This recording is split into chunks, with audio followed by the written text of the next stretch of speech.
طالبانو څنګه د حکمتیار زوی په چغو کړو؟ تازه یې څه ویلي دي؟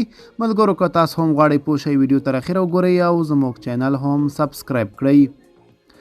د حزب اسلامي د مشر ګلبدین حکمتیار زوی حبیب الرحمن حکمتیار د پلار د اوسېدو ځای په اړه ذبیح الله مجاهد وروستي څرګندونو ته توند غبرګون ښودلی دی.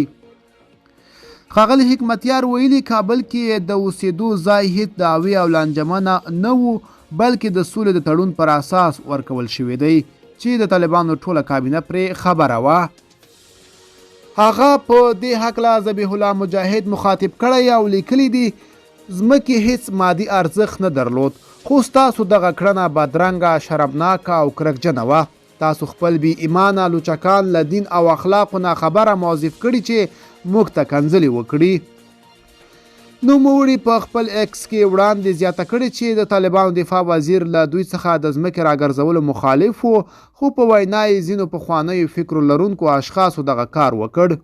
حکمتیار طالبانو ته د پیغور په ډول ویلي یوازې یو څو زاړه فکره او ضدي خلک مو چې څه غواړي کولی شي.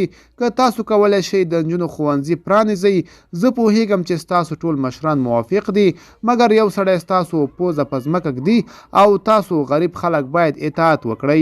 شرم دی، دا غوره ده چې چوپ پاتې شئ او توجه مه کوئ.